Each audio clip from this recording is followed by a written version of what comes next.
Hi, friends. We're so glad you're here. The Big Ideas podcast exists to empower the next generation of entrepreneurs. Join us for unscripted conversations while you're at home with your kids or even just driving them around to activities. We hope these short but powerful messages will give you inspiration and encouragement for your next big ideas. All right, welcome back to the show, guys. We are so excited for today's episode. It is the first of many really fun interviews we have planned with some amazing friends. Today we have Mary Clarice Hathaway and her son, John Parker Hathaway, joining us. Super excited for what they're going to share with you guys. Number one, I'm excited to hear from them just personally. They're definitely best friends of our families. We've been friends with them for a couple decades now, which is amazing. But their insight and their perspective on owning businesses, teaching their children about businesses and entrepreneurship and all the things that come in with having a success mentality, an overcoming mentality, a victory mindset. I mean, you name it, they are pros because they've walked so much of this in their lives. And so, Mary Clarice, why don't you guys introduce yourselves and we'll get right into it. Yeah, so I'm Mary Clarice, and my husband Jeff and I run a few different businesses, all family style businesses. Our kids are involved. And then obviously, in business in two different capacities with Andy and Ash. For me personally, and I know sometimes business and relationships don't mesh very well, but for us, it's a dream to be able to be in business with two of our best friends. And then this is my son, John Parker, who's almost 12. We're creeping up on it. We only have a few weeks of 11 left. I'm close. He's close. Where are you in the lineup, John Parker, of the Hathaway children? Number 5. Number 5 out of how many? 6. I love that you had to recount. How many are there? I don't know. 1, 2, 3, 4, 5. Oh, 5. Yeah, I'm 6. Yeah, I'm number 5. You're number 5. Yeah. It's number 5. Yeah. Reese, you mentioned, you guys have owned several businesses. We've been blessed to be in several of them with you. And, you've helped your older 4 children start and own and build businesses. Why is teaching entrepreneurship important to you and Jeff, to your kids? The older children that are already in business, that have, got businesses rolling. And then, of course, with John Parker and Mary Lane, who are coming along quick behind. Why is teaching that so important to y'all? Well, I think for us, and I could talk about this topic all day long. Mm-hmm. But I think one of the main things, we are big fans of free enterprise. Yeah. That's the foundation of this entire country. And so I think to be in a position to have the capacity to teach our kids the free enterprise system and to teach entrepreneurship and to teach them, how to be successful and how to have lifestyle and not, the world, the mindset of the world, if you will, is, for everybody to fit in a certain box, and do things a certain way. And, we like to be different. We want to do things differently. I know for me, I went the traditional educational path. I have a master's degree. I'm very proud of all the things I accomplished, in my school career. But, I didn't want somebody controlling everything I did all the time and telling me what my worth or my value was based on a salary, or, dictating how long I had to eat lunch, or controlling when I could go on vacation with my family. We're in business with all of our kids. Mm-hmm. And that's the greatest blessing, because you know what, when we want to do family vacation, everybody goes, we all go together. Mm-hmm. And so just teaching the free enterprise system, teaching what that provides, teaching them how to have lifestyle, and one of the biggest things, and it was funny because Jeff and I were at dinner last night, we were kind of talking about, down the road ideas that we have, but the capacity that it gives you to be able to serve other people, to be able to pour into other people, you can kind of do that in the corporate arena in certain ways, but with entrepreneurship, you can literally teach somebody and hold their hand and guide them on how to be successful, not just financially, like that's not the total end game, but how to have a successful family life, how to have successful relationships, because in order to be a successful business owner, you have to understand all those things. Mm-hmm. And so for us, for our entire family, that's something that's a real focal point is how can we serve the next generation? How can we help other people? And then for us as parents, passing that on to our kids so that they carry on that legacy of serving other people and helping other people. So, again, I could expound on that all day long. I could talk about it all day long, but, in a nutshell, I think those are some of the biggest reasons why we want to continue, teaching entrepreneurship to our kids.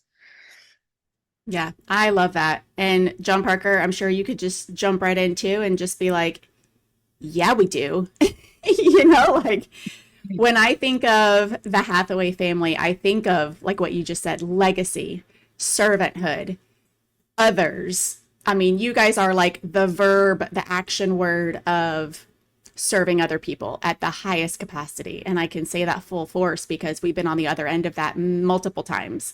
And so I love that you wrap that into what it means to be an entrepreneur, because it does give you that freedom and those options with time, with finances to really make an impact in that. And I love that. I think it's easy to say that the Hathaway name means something because of what you guys have been building and what you continue to build. And so John Parker, throwing it over to you, bud, what would you say, as you've watched your parents and your older siblings, grow businesses, how has that shaped you as you've been growing up? You've been, front row seat to how does this work? Why is this important? Do I like it? What would you say? What have you learned from watching your parents, and what's your kind of take on being a business owner? Tell me the good, the bad, the ugly, no wrong answer.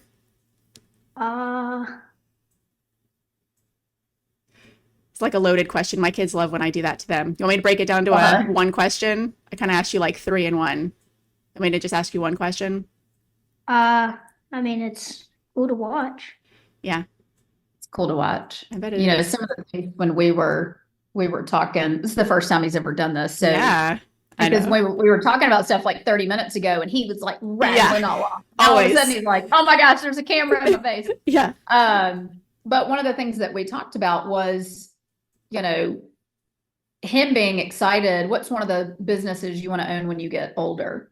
A restaurant. So he's talked about wanting to start a restaurant. And so I think being able to watch, his older siblings and watch us, there's a lot, I asked him, I said, what do you think is required, to be able to run a successful company, and he's like, well, you got to have a driven attitude. Mm-hmm.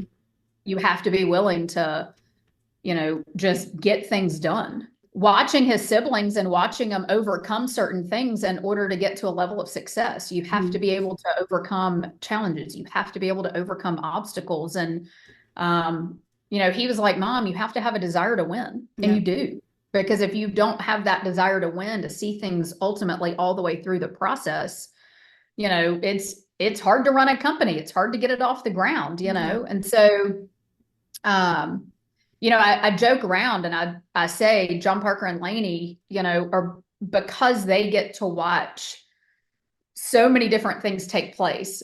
And you know what? We don't make it all, and I know you and Andy don't either, but we don't make it all sound like it's Pollyanna and perfect. Right. They've had to watch us overcome different things. Yeah. They've had to hear us have conversations that are like, this isn't working. What do we need to do to redirect, to figure out how to overcome this challenge? I mean, they've seen us have to push through, a lot of different things personally and professionally. Yeah. And so I think as they get older, they're going to have that mindset already instilled in them. So it's like, it's not a question of if, it's just a question of like, when are they, as they grow up and get older, gonna take the reins and run with it themselves, whether they start their own gig, whether they take over something we've started.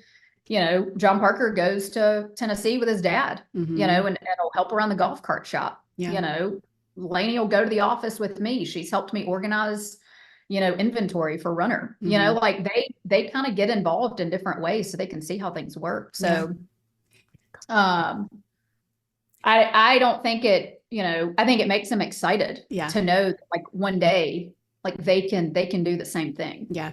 And in whatever capacity they feel like God has called them to do. Right. Hey, friend, I wanted to take a quick pause to ask if you've taken the quiz yet to find out what type of dreamer are you. It's super important to discover what's working for you, but also some things that may be keeping you from really pursuing your greatest purpose. It takes just 2 minutes to find out if you're the skimboarder, the sunbather, the sandcastle builder, or the surfer babe. So jump over to dreamerquiz.com and be sure to share your results and tag me in it. Now back to the show. Yeah, and I think that's important too, because I'm always, I always want to be clear on this podcast too, that we're not trying to talk somebody into the entrepreneurial life. There's options out there. There's all kinds of ways to win and to follow your calling and to use your gifts and your talents. And so I never want to sound like there's only one way to do this and entrepreneurship is it. Obviously, I have a huge belief in what the options are with just entrepreneurship alone. Right.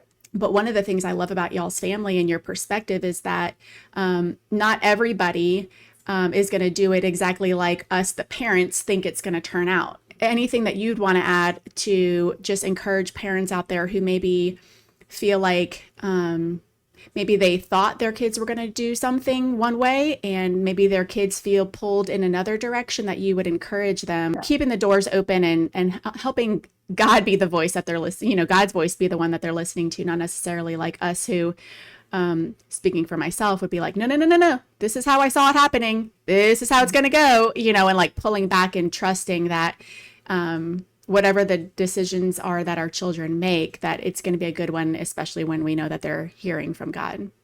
What would you speak into that? I think one of the biggest things too is as your kids get older, it's like you have to start transferring trust to them. Mm. If you trust the way that you have raised your kids and guided your kids, at a certain point, you just have to trust they're going to make the right decisions. And they're going to have to learn to listen to the Holy Spirit themselves. Mm-hmm. Like you can't always be their Holy Spirit. Yeah. And one of the biggest things I see that I've kind of experienced in my own life, and I really try to stay in check with, is realizing, and I see this sometimes in other parents, is parents want to guide their kids down a path that they want them on. Right. Versus guiding their kids and stewarding their talents according to what they are called to do, which could be completely divergent from what the parents do.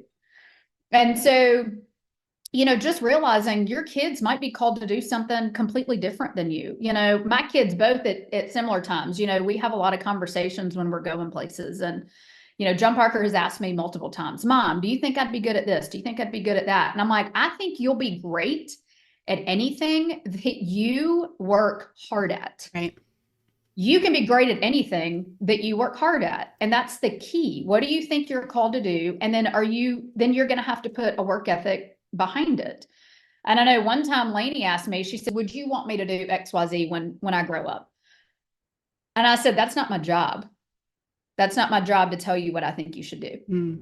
I said, my job is to help you fulfill what you feel like God has called you to pursue. Yeah. That's my job.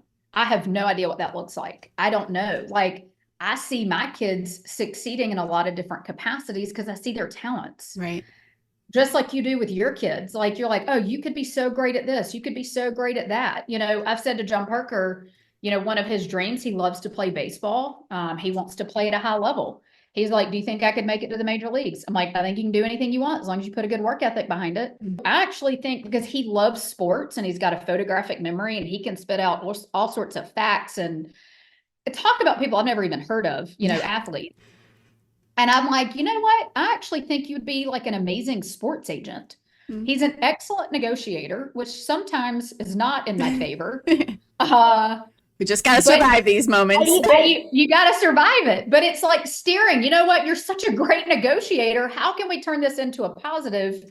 not negotiating over something I don't want you to do, but negotiating over something that's like, honestly, I could see you sitting at a large, fancy wooden table and negotiating, huge contracts for athletes, like let's steer that into a positive. But I usually win like 80% of our arguments, but she pulls out the card of I'm your mom, you do what I say. That's the 80%. card.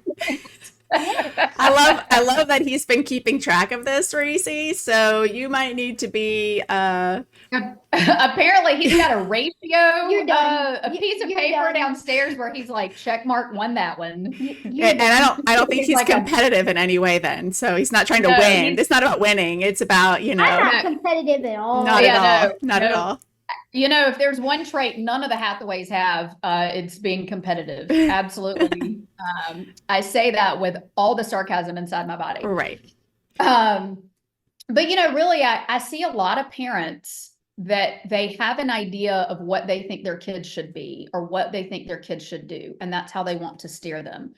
And again, I've when I was younger, I kind of experienced that in my own life, and so I try to stay in check of that. And books I've read and my mentor, Renata Snipes, just the things I've learned from her, it's stewarding your kids to do what they are called to do, and helping them fulfill that path, even if it feels totally divergent, than what you feel. Yeah, I love that. I've learned so much from watching y'all guide 4 grown children who have, huge passions in so many areas, and it's incredibly inspiring to watch. So, John Parker, can I throw another question back at you? Sure. So what do you think it takes for business owners to succeed? Like you talked about, some of your skills that you have, just that desire to win. What do you think some of the things that if anybody was starting a business and they might have some challenges or whatever, what kind of traits or skills would they need to have to be able to kind of overcome and be successful? You want to have like a go-getter mentality. You want to be able to go do stuff you want. You have to want it. What was that quote you threw out earlier that was like, it was pure gold? If you want to buy stuff without looking at the price tag, you have to be able to work without looking at the clock. Ooh. Isn't that good? Yeah. You could even take it one step further, something that we've said for years. If you want to live, like other people don't live, you have to be willing to do what other people won't do. Yep. Yeah. And that's that entrepreneurial, that spirit of I'm going to be okay. I trust myself enough. I trust God, obviously more than that even. And just because nobody's with me doesn't mean I can't keep going, and hopefully other people will come along with you too. But yeah, I think that's amazing. And so John Parker, when you're talking about, let's reference your clock. So let's say you're working hard at something and you've got a big goal in mind and you've kind of got a goal deadline, what kind of things do you need to like just pull out, like let's say you've watched, Lucas or Jeffrey or Tyler or Jenny, and they've got an event to get to, or they've got a date that they've got to hit this goal. What are some things that you've seen them have to do to like overcome that, whether it's their mindset or physically? What do you think? You need to think for a second. That's okay.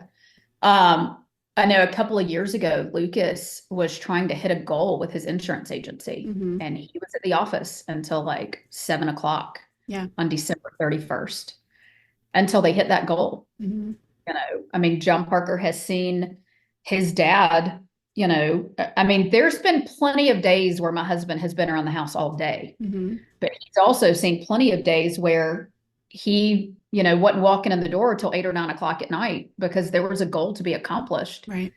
And, he was going to see it through. He was going to make sure it got done. Yeah. And so I think if you want to tag on to anything in that way, he's seen the freedom, and the free days, and he's also seen the hard work.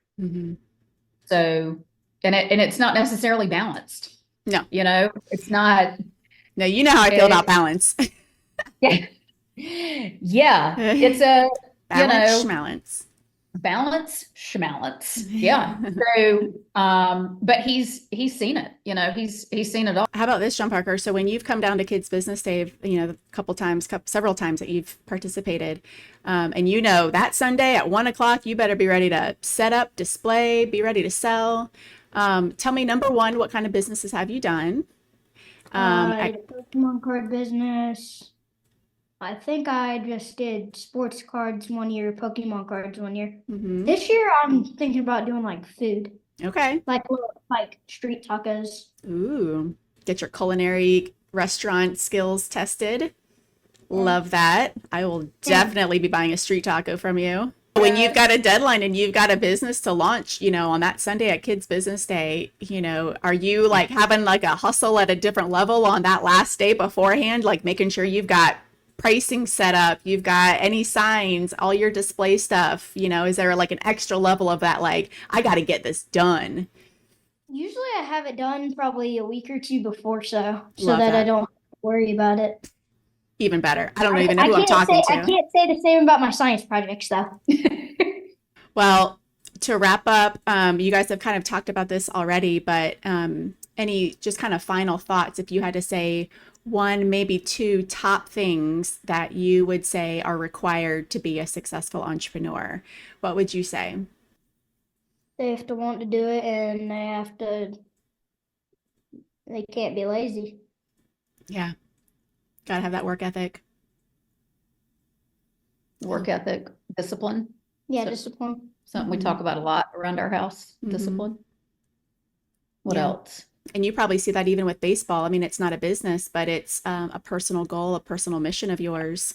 What kind of effort do you have to give, during baseball season, just kind of year round, but for I you? mean, there's always, if you're not slacking off, there's always that one guy that is sitting on the bench that's going to want to take your spot. So you always have to work. Hmm.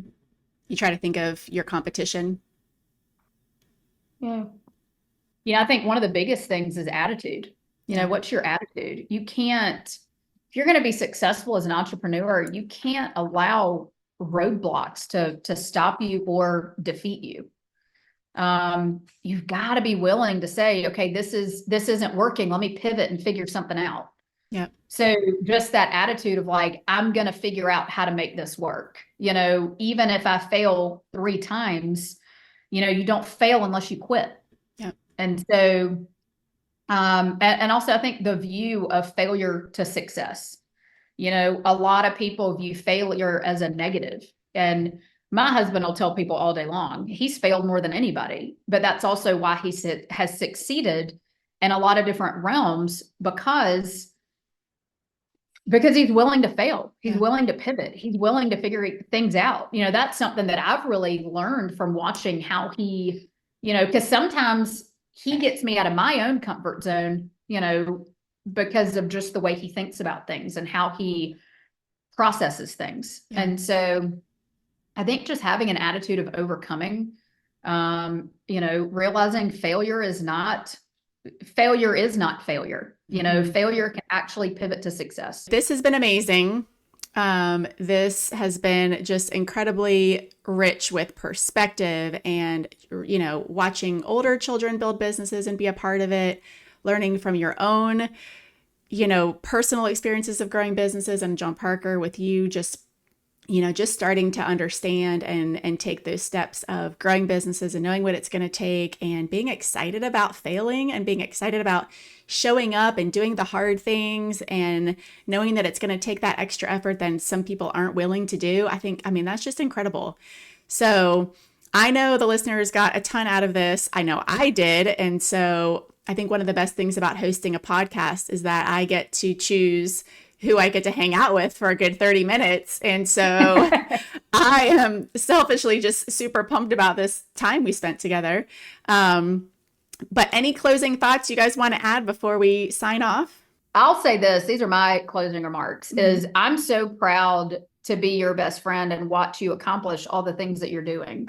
And one of my favorite things about you is watching you constantly, like almost, if I can say this the right way, overcome getting outside of your own head.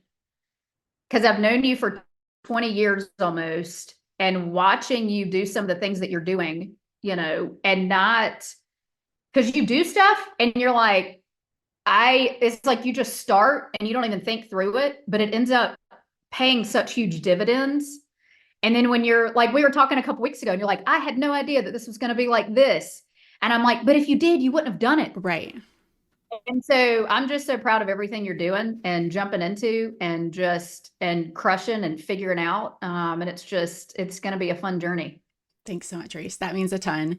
I love you and I couldn't do without you. So thanks for always helping me get out of my head, because that is my favorite thing about you. You know me better than myself sometimes. Thank you so much, Reese. Thanks for your words, but also thank you both for sharing your time today. I know the listeners got so much out of this. Be sure to let us know what you thought about this podcast in the show notes. Be sure to share it and let us know what you thought. We can't wait to see you guys next time. Thanks so much for joining us. Thanks again for listening, friend. We would love to hear what is really speaking to you in today's episode. It means so much to us, and we would love for you to take a screenshot of you listening to our podcast, share it on Instagram and Facebook. Definitely tag me in it so I can reshare it. Our kids especially really love hearing what you're getting out of our show, so it really means the world. Thanks again for joining us.